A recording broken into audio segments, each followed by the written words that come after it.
Praise the lord. హల్లెలూయా. ప్రభువునందు ప్రియ దేవుని జనాంగమా, మన ప్రభువును రక్షకుడైన యేసు ప్రభుల వారి ప్రశస్త నామంలో మీకు శుభములు తెలియజేస్తూ ఉన్నాను. నేటి వాక్య ధ్యానం కొరకు మిమ్మల్ని ప్రేమతో ఆహ్వానిస్తూ నేటి వాక్య ధ్యానముగా ఆదికాండము 19వ అధ్యాయము 23వ వచనము నుండి 38వ వచనం వరకు దేవుని వాక్యాన్ని చదువుకుని ధ్యానం చేసుకుందాం. లోతు సోయరుకు వచ్చినప్పుడు ఆ దేశమున సూర్యుడు ఉదయించెను. అప్పుడు యెహోవా సొదొమ మీదను గొమొర్రా మీదను యెహోవా యొద్ద నుండి గంధకమును అగ్నిని ఆకాశము నుండి కురిపించి ఆ పట్టణములను ఆ మైదానమంతటిని ఆ పట్టణములలో నివసించిన వారందరినీ నేల మొలకలను నాశనం చేశాను. అయితే లోతు భార్య అతని వెనుక నుండి తిరిగి చూచి ఉప్పు స్తంభమాయను. తెల్లవారినప్పుడు అబ్రహాము లేచి తాను యెహోవా సన్నిధిని నిలిచిన చోటికి వచ్చి సొదొమ గొమొర్రాల తట్టును ఆ మైదానపు ప్రదేశము యావత్తును చూడగా, అదిగో ఆ ప్రదేశపు పొగ ఆవము పొగవలే లేచుచుండెను. దేవుడు ఆ మైదానపు పట్టణములను పాడు చేసినప్పుడు దేవుడు అబ్రహామును జ్ఞాపకం చేసుకుని లోతు కాపురమున్న పట్టణములను నాశనము చేసినప్పుడు ఆ నాశనము మధ్యన లోతు నశించకుండా అతన్ని తప్పించాను. లోతు సోయరులో నివసించుటకు భయపడి తన 2 కుమార్తెలతో కూడా సోయరు నుండి పోయి ఆ పర్వతమందు నివసించాను. అతడును అతని 2 కుమార్తెలను ఒక గుహలో నివసించారు. అట్లుండగా అక్క తన చెల్లెలతో, మన తండ్రి ముసలివాడు, సర్వలోక మర్యాద చొప్పున మనతో పోవుటకు లోకములో ఏ పురుషుడునూ లేడు. మన తండ్రికి ద్రాక్షరసము త్రాగించి అతనితో శయనించి మన తండ్రి వలన సంతానము కలిగి చేసుకుందామని చెప్పాడు. ఆ రాత్రి వారు తమ తండ్రికి ద్రాక్షరసం త్రాగించిన తరువాత అతని పెద్ద కుమార్తె లోపలికి వెళ్ళి తన తండ్రితో శయనించెను. కానీ ఆమె ఎప్పుడు శయనించెనో ఎప్పుడు లేచిపోయినో అతనికి తెలియలేదు. మరునాడు అక్క తన చెల్లెలిని చూచి, నిన్నటి రాత్రి నా తండ్రితో నేను శయనించితిని. ఈ రాత్రి అతనికి ద్రాక్షారసము త్రాగించిన తరువాత నీవు లోపలికి వెళ్ళి అతనితో శయనించము, అలా మన తండ్రి వలన సంతానము కలుగు చేసుకుందామని చెప్పెను. ఆ రాత్రియు వారు తమ తండ్రికి ద్రాక్షారసము త్రాగించిరి. అప్పుడు ఆ చిన్నది లేచి అతనితో శయనించెను. ఆమె ఎప్పుడు శయనించెనో ఎప్పుడు లేచిపోయినో అతనికి తెలియలేదు. అలాగున లోతు యొక్క 2 కుమార్తెలు తమ తండ్రి వలన గర్భవతులైరి. వారిలో పెద్దది కుమారుని కని వానికి మోయాబు అని పేరు పెట్టాను. అతడు నేటి వరకు మోయాబీయులకు మూలపురుషుడిగా ఎంచబడింది. చిన్నది కూడా కుమారుని కని వానికి బెన్నమ్మి అని పేరు పెట్టాను. అతడు నేటి వరకు అమ్మోనీయులకు మూలపురుషుడిగా ఎంచబడింది. ఆమె ప్రభునందు ప్రియదేవి పిల్లారా, చదవబడిన లేఖనము నిమిత్తమే ప్రార్థన చేద్దాం. దయగలిగిన మా ప్రియ పరలోకపు తండ్రి, గొప్ప దేవానికి వందనాలయ్యా. ఏ మంచి లేని మా జీవితంలో మరొక నూతన దినాన్ని దయచేసినందుకే స్తోత్రాలు తండ్రి. ఈ ఉదయ కాలమున మేము చదువుకునే లేఖన భాగాన్ని మా కొరకు దీవించండి. ఈ లేఖన భాగంలో నుండి కొన్ని ఆత్మీయ పాఠాలు మీరే మాకు బోధించి నేర్పించమని యేసయ్య పరిశుద్ధ నామమున ప్రార్థించి వేడుకుంటున్నాను తండ్రి. ఆమేన్. ప్రియమైన దేవుని జనాంగమా, మరి నిన్నటి దినాన్న దేవుడు లోతును తన కుటుంబాన్ని రక్షించడానికి ఆయనే వారి చేతిలో పట్టుకుని మరి ఊరు బయటకు తీసుకుని వచ్చినట్లుగా మరి ఆ పర్వతానికి వెళ్ళు అని లోతుతో అన్నప్పుడు మరి లోతు ఆ పర్వతానికి వెళ్లకుండా దగ్గరలో ఉన్నటువంటి సోయరును ఎంచుకోవటం మనం చూస్తూ ఉన్నాం. ప్రియదేవుని పిల్లారా, దేవుని మాటను తోలనాడినట్లుగా దేవుడు వెళ్ళమన్న పర్వతానికి వెళ్లకుండా తాను కోరుకున్న పట్టణానికి వెళ్ళడానికి మరి పర్మిషన్ అడిగినప్పుడు దేవుడు కూడా మరి కనికరించి మరి పర్మిషన్ ఇవ్వడం, మరి లోతు ఆ పట్టణానికి చేరుకునేంత వరకు కూడా ఆయన ఏ పని నేను చేయలేను అనటం నిన్నటి పాఠంలో మనం ధ్యానం చేసాం. ప్రియదేవుని పిల్లారా, ఇక తర్వాత జరిగినటువంటి విషయము ఏంటి అని మనం చూస్తే, లోతు సోయరుకు వచ్చినప్పుడు ఆ దేశంలో సూర్యుడు ఉదయించాను.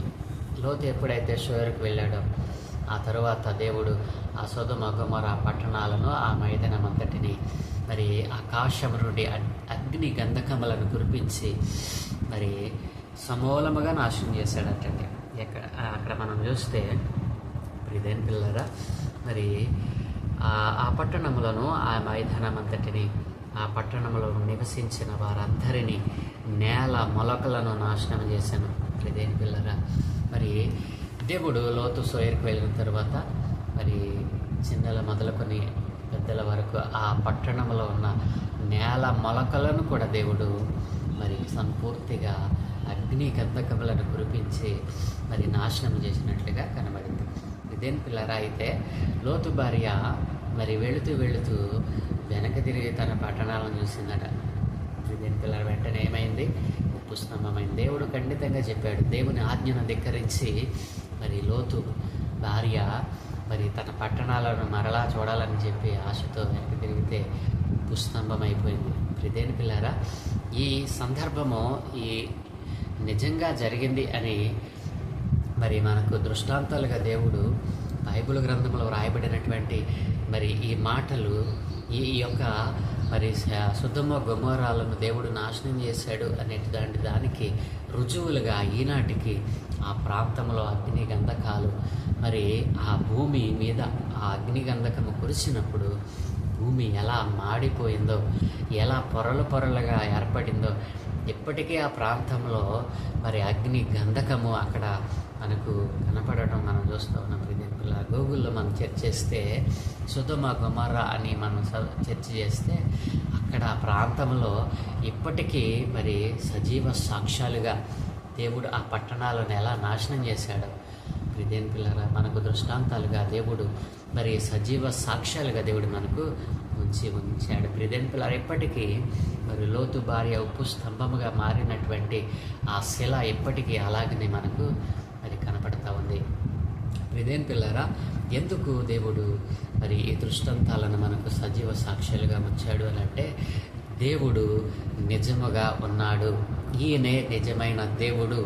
ఈయనే జరిగినవి జరగబోయినవి కూడా తెలియచేసిన వాడు అని మనము పూర్ణ నమ్మకంతో మరి ఆయనను సేవించడానికే దేవుడు వీటిని వ్రాయించాడు. ప్రియులారా, అలాగున మరి లోతు భార్య కూడా ఉప్పు స్తంభం అయిపోయింది. అయితే లోతు అయితే దేవుని మాటకు మరి భయపడి మరి తన ఇద్దరు కుమార్తెలను తీసుకుని సోయరుకు వెళ్ళినప్పుడు మరి అక్కడ వారు నివసిస్తారు. తరువాత సోయరులో కూడా తనకు భయం ఏర్పడి తర్వాత వారు దేవుడు మొదట వెళ్ళమన్న పర్వతానికి వెళ్ళినట్లుగా మనం చూస్తూ ఉన్నాం. ఇదేం పిల్లరా, అయితే అక్కడ మరి వారు ఆ పర్వతానికి వెళ్ళి ఆ ఒక గుహలో వాళ్ళు మరి నివాసం ఉంటా ఉన్నారు. ఇదేం పిల్లరా, అయితే అక్కడ జరిగిన విషయం ఏమిటంటే మరి ఆ లోతు యొక్క ఇద్దరు కుమార్తెలు మరి చెడ్డ ఆలోచన, ఎందుకంటే వారు పెరిగి వచ్చినటువంటి మరి ఆ యొక్క సందర్భము, ఆ యొక్క పరిస్థితులు, ఆ పట్టణాలలో ఉన్నటువంటి ఆ యొక్క అలవాట్లు మరి అవన్నీ కూడా వంట పట్టించుకున్న వారు ఆలోచనలు కూడా మరి ఎంత చెడ్డవో మనం చూడవచ్చు. సొదొమ గొమొర్రా ప్రజలు ఎంత చెడ్డవారో, ఏ రీతిగా బ్రతికారో లోతు కుమార్తెల యొక్క ఆలోచన మనం చూస్తే మనకు అర్థమవుతుంది. ఇదేం పిల్లారా, ఇక్కడ మీకు చెప్పినట్లుగా లోతుకు భార్య ఎక్కడి నుంచి వచ్చింది? ఇదేం పిల్లారా, మరి హారానుకు వచ్చినప్పుడు అబ్రహాము తెరాహు మరి హారానుకు వచ్చినప్పుడు మరి లోతు వారితో కూడా వచ్చాడని ఉంది, కానీ లోతు భార్య పిల్లలు వచ్చినట్లుగా అక్కడ రాయబడలేదు. అలాగుననే అబ్రహాము నీవు నేను మరి విడిగా ఉందాం అన్నప్పుడు కూడా మరి అక్కడ లోతు భార్య పిల్లల గురించి ప్రస్తావించలేదు. అలాగనే మరి 5 రాజులు సొదొమ గొమొర్రాల మీద దండెత్తి మొత్తాన్ని తీసుకుని పోయినప్పుడు అబ్రహాము దండెత్తి తీసుకుని వచ్చినప్పుడు మరి ఆస్తిని ఇచ్చినట్లుగా చెప్పారు, కానీ మరి ఇదేం పిల్లరా, లోతు మరి కుటుంబాన్ని తన పిల్లలను కూడా వెనక్కి తెచ్చినట్లుగా అక్కడ వ్రాయపడలేదు.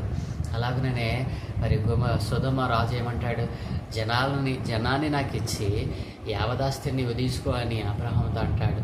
అంటే ఆ సొదొమ ప్రజలు మరి అప్పటికే లోతుకు ఆస్తి ఉంది కాబట్టి తన పనివారుల్లో ఆడవాళ్ళు ఉండొచ్చు కదా, అట్లా ఆ సందర్భాన్ని బట్టి వ్రాసారు, కానీ అక్కడ ఎక్కడ కూడా లోతు యొక్క భార్య గురించి ప్రస్తావించలేదు.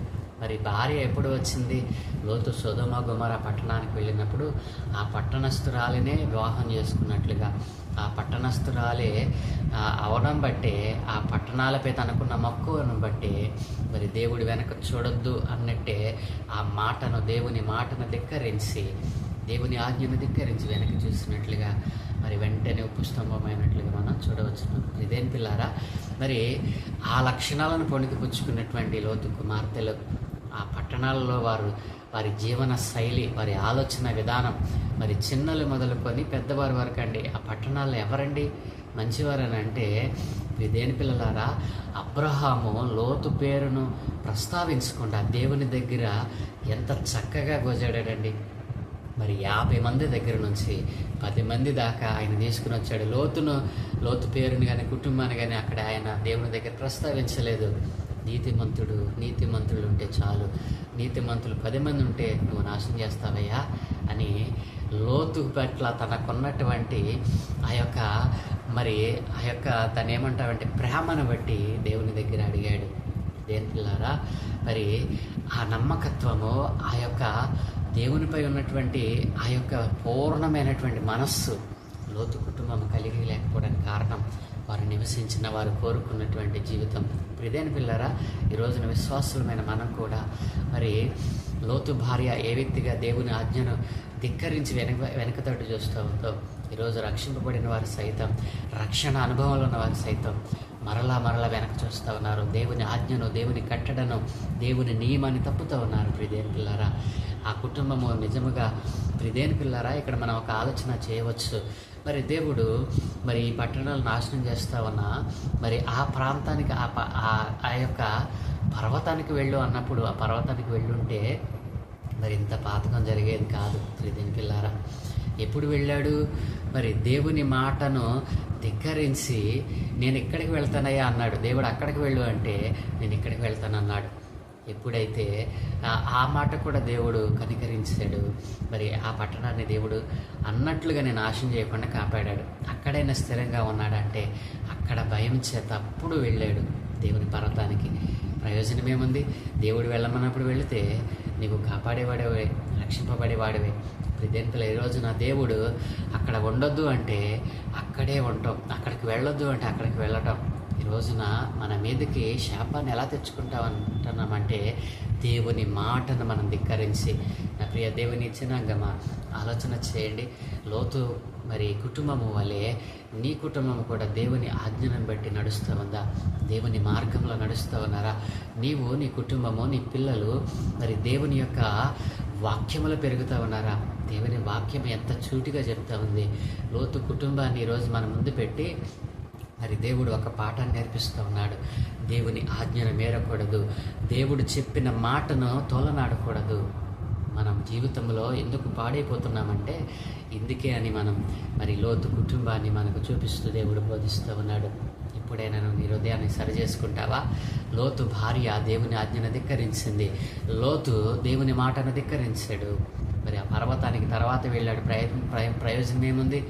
మరి ఆ చెడ్డ పట్టణాలలో ఆ దుర్మార్గులైన దుష్టులైన వ్యభిచారులైన మరి పురుష సంయోగులు, స్త్రీ సంయోగులైన మరి దేవుని వ్యతిరేకతను, దేవుని మరి కోపాన్ని, ఉగ్రతకు గురైపోయినటువంటి ప్రజల మధ్య జీవించిన మరి తన కుమార్తెలు చెడ్డ ఆలోచన చేశారు. మరి చెడ్డ ఆలోచన చేయటం వల్ల అంత పాతకం జరిగింది. ప్రియదేని పిల్లారా, మతోన్మాదులకు ఈరోజు దేవుని నామము దూషించబడటానికి కారణమైపోయారు. ప్రియదేని పిల్లారా, పిల్లల్ని ఎలా పెంచుతా ఉన్నావు? ఏ పరిస్థితుల మధ్య పిల్లలను పెంచుతా ఉన్నామో మన పిల్లలను గురించి మనము దేవుని దగ్గర గోజాడవలసినటువంటి అవసరత ఉంది. దేవుని జనాంగమా, ఈరోజు దేవుడు మనకిచ్చినటువంటి ఈ గొప్ప అవకాశము, దేవుడు మనకిచ్చిన మరి ఈ యొక్క ఆజ్ఞలను మనం మీరుతూ ఈరోజు లోతు కుటుంబం పాడైపోయినట్లుగా, లోతు కుమార్తెలు చేసిన చెడ్డ ఆలోచనలతో ఈ రోజున మన కుమార్తెల సంతానము నాశనమైపోతూ ఉంది. జాగ్రత్త. వారి కొరకు దేవుని దగ్గర గోజాడవలసిన బాధ్యత తల్లిదండ్రులుగా మన పైన ఉంది కదూ. నీవు నీ పిల్లల కోసం ప్రార్థన చేస్తూ ఉన్నావా? నీ పిల్లల ఆలోచన ధోరణి ఎలా ఉంటా ఉంది? వారు చదువుకుంటున్న చోట, ఉద్యోగాలు చేస్తున్న చోట, వారు పనికి వెళుతున్న చోట ఎట్లా వారి జీవితాలు గడుస్తూ ఉన్నాయి? వారి ఆలోచన విధానం ఎలా ఉంది? గమనించవలసిన బాధ్యత మన పైన ఉంది కదా. దేవుని జనాంగమా, లోతు కుటుంబము ఎలాగున మరి పతనమైపోయిందో, లోతు జీవితంలో, లోతు కుటుంబంలో మరి లోతు కుమార్తెలు చేసిన దుర్మార్గమైన పని వలన ఈ రోజున అనేక మందికి మరి బైబిల్లో ఉన్నటువంటి దేవుడు అపహాస్యమైపోతూ ఉన్నాడు. తండ్రి వలన మరి సంతానం పొందినటువంటి హేయమైన క్రియ మరి లోతు కుమార్తెల ద్వారా మరి ఎందుకు దేవుడు ఈ దృష్టాంతాన్ని దాచకుండా మరి ప్రపంచానికి తెలిసేలా వ్రాయించాడనంటే ప్రియదేని పిల్లారా, ఇలాంటి ఘోర కార్యము ఎవ్వరు చేయకూడదు. ఆ తర్వాత వారు పిల్లలను కంటారు. ఆ పిల్లలకు మరి దేవుడు వారిని ఆశీర్వదించాడా? వారు శాపాన్ని పొందుకున్నారు. వారు నిషిద్ధమైనటువంటి జనాంగంలోనికి నెట్టివేయబడ్డారు. వారిని ఎన్నడూ కూడా దేవుడు మరి లెక్కలోకి తీసుకోలేదు. అక్రమాన్ని దేవుడు సహించాడు ప్రియదేని పిల్లరా. కాబట్టి కుటుంబాలలో మరి పిల్లలు అక్రమాలు చేస్తూ మరి చెడ్డ కార్యాలు చేస్తూ దేవునికి కోపం పొందించేవారుగా ఉన్నారేమో. లోతు కుటుంబము మరి తన కుమార్తెలు చేసిన దుర్మార్గమైన చర్య, హేయమైన చర్య ఎంత భయంకరమైనదో దేవుడు సహించలేదు. ఇది మనకు దృష్టాంతంగా ఎందుకు దేవుడు వ్రాయించాడంటే ఆయన మరి ఇట్లాంటి హేయ క్రియలను ఆయన ఎంత మాత్రం ఎంకరేజ్ చేయడు, ఆయన సహించడు. అక్రమాన్ని ఆయన సహించడు. కుటుంబాలలో ఉన్నటువంటి అక్రమాన్ని మరి ఈ రీతిగా ఈ సంబంధమైనటువంటి ఈ రీతి కలిగినటువంటి ఆలోచన దేవుడు అంగీకరించడు. నా ప్రియ దేవుని జనాంగమా, నీ ఆలోచన విధానం ఎలా ఉంది? నీ కుటుంబంలోని మరి నీ పిల్లలు, నీ భర్త, నీ ఆలోచన విధానం ఎలా ఉంది? లోతు కుటుంబం ద్వారా దేవుడు మనకు నేర్పిస్తున్న పాఠం ఇదే. దేవుని ఆజ్ఞను ధిక్కరించకూడదు. దేవుని మాటకు మనం ఉభయపోవాలి. దేవుని మాటకు ఎదురు చెప్పకూడదు. దేవుడు నివసించమన్న చోటకి, దేవుడు వెళ్ళమన్న చోటకి మనం వెళ్ళాలి. వాక్య ప్రకారం జీవించాలి. అలాంటి జీవితాలు లేకే, అలాంటి జీవితం లోతు కుటుంబంలో లేకే, లోతు భార్యకు లేక ఆ పట్టణాలను చూసి మురిచిపోయారు తప్ప ఆ పట్టణాల్లో ఉన్న ప్రజలను, ఆ కల్చర్ను చూసి వాటిని వండి పట్టించుకున్నారు. కానీ సత్యవంతుడైన దేవుడు, నీతిమంతుడైన దేవుడు మరి ఈ రోజున మనలను సజీవ లెక్కలు ఉంచిన దేవుడు మరి ఆయనే అని ఆ సత్యవంతుడైన దేవుని తెలుసుకొనకుండా నీతిని, యథార్థతను విడిచిపెట్టి పతనమైపోయిన కుటుంబంగా లోతు కుటుంబాన్ని మనం చూస్తూ ఉన్నాం. ప్రియదేని పిల్లారా, మరి అలాంటి జీవితాలు మనలో ఉన్నాయా? మన పిల్లలు లోతు కుమార్తెలు ఆలోచించినట్లుగా ఆలోచిస్తూ ఉన్నారా? వారి యవ్వన జీవితాన్ని, వారి పరిశుద్ధమైన జీవితాన్ని పాడు చేసుకుంటూ ఉన్నారా? నీ పిల్లల జీవితాలు, మన కుటుంబాలలో మన భార్యలు, భర్తలు ఎలాగున జీవిస్తూ ఉన్నారు? వారి ఆలోచన విధానం ఎలా ఉంది? నిత్యము దేవునితో సహవాసం కలిగి ఉన్నారా లేదా? మరి లోతు కుటుంబం పతనమైనట్లుగా కుటుంబాలు పతనం అవడానికి కారణం మన ఆలోచన విధానమే. మనం కలిగి ఉన్నటువంటి సమాజంలో మరి కలిగి ఉన్నటువంటి మన స్నేహితులు, బంధువులను బట్టి ఒకవేళ మనం పతనంలోనికి వెళ్ళిపోతూ ఉన్నామా? వారిలో ప్రత్యేకమైన జీవితం కలిగి అబ్రహాము కుటుంబం వల్లే నీతిమంతముగా యథార్థమైన జీవితం జీవిస్తూ ఉన్నామా? దేవునిపై నమ్మకంతో అబ్రహాము వర్ధిల్లాడు. మరి నీతిని, యథార్థతను పోగొట్టుకొని లోతు పతనమయ్యాడు. ప్రియదేని పిల్లారా, మరి ఆలోచన చేయండి. నీవు ఎలా జీవిస్తూ ఉన్నావు? లోతు కుటుంబము, లోతు భార్య, కుమార్తెలు ఏ రీతిగా మరి వారు కలిగి ఉన్నటువంటి దానిని బట్టి వారు అతిశయించారు, వారు ఎలా పాడైపోయారో అలాంటి అతిశయము, అలాంటి మరి సంభవాలు మీ జీవితంలో ఉన్నాయా? మిమ్మల్ని పరిశీలన చేసుకోండి. కుటుంబాన్ని దేవునిలో నడిపించడానికి ప్రయత్నం చేయండి. అందరూ దేవునిలో మరి దేవునితో అంటుకట్టబడి దేవునిలో మరి కొనసాగేటువంటి కుటుంబాలుగా మరి తయారు కావడానికి దేవుని సన్నిధిలో మిమ్మల్ని మీరు సిద్ధపరచుకోనండి. దేవుడి మాటలను దీవించునుగాక. ప్రార్థన. సకల ఆశీర్వాదముల కారణభూతుడైన దేవానికి వందనాలయ్యా. లోతు ఏ రీతిగా తన కుటుంబాన్ని కట్టుకోలేకపోయాడో, లోతు కుటుంబంలోని కుమార్తెలు, భార్య మీ ఆజ్ఞలను, మీ మార్గాన్ని ఎలా తప్పి తిరిగారో దేవా, ఇదిగో మేము నివసిస్తున్న ప్రాంతము మా మీద ఆయన మా మీద పని చేయకుండా, మేము నివసిస్తున్న ప్రాంతంలోని ఆయన ఆచారాలు, ఆ యొక్క వ్యవహారాలు మాకు అంటించుకొనకుండా నీతిమంతమైన నీ మార్గంలో నడిచేటువంటి కృప అయ్యా, ఇదిగో నీ చేత రక్షింపబడిన ప్రతి కుటుంబానికి అనుగ్రహించమని, కుటుంబాలలో ఉన్న పిల్లలు లోతు కుమార్తెలు ఎలాగున ఆయన పతనమైపోయారో అలాంటి ఆలోచనలు వారిలోనికి రాకుండా, వారి మీద అపవాది దాడి చేయకుండా మా పిల్లలను, మా కుటుంబాలను అయ్యా సమస్తమును మీ చేతులకు అప్పగిస్తూ ఉన్నాం. అన్నిటినీ అంతటను పాలిస్తున్న గొప్ప దేవుడవునైనా, నీ సత్యమైన నీ నామాన్ని ఎరిగేటువంటి బాధ్యత అయినా, నీ నామాన్ని ఎరిగేటువంటి ఆ భాగ్యము అనేక మందికి దయచేయమని, నీ నామం అనేక మందికి ప్రకటింపబడుటకు అయ్యా, ఇదిగో నీ సత్యమును తెలుసుకున్న వారు లేపమని, నీ నామాన్ని ప్రకటించే వారిని తయారు చేయమని ఈ అంత్యకాలంలో నశించిపోయే కుటుంబాలలో లోతు కుటుంబం ఎలా నశించిపోయిందో అలాగనే మేము నశించిపోకుండా వర్ధిల్లిన అబ్రహాము కుటుంబము వలె, విస్తరించిన అబ్రహాము కుటుంబం వలె మా కుటుంబాలు ఉండినట్లుగా మా కుటుంబాల మీద మీ కనుదృష్టి ఉంచమని, మా పిల్లల మీద మీ కనుదృష్టి ఉంచమని, అయ్యా మాకు కలిగిన సమస్తము మీద మీ కనుదృష్టి ఉంచి, ఈ దినం మేము చేయు పనులన్నిటి మీద మీ కనుదృష్టి ఉంచి, మీ దూతల కాపులను గురించి మీరే మహిమ ఘనత ప్రభావాలు పొందుకోమని యేసు నామమున మనం ప్రార్థించి వేడుకుంటున్నాము తండ్రి. ఆమేన్, ఆమేన్.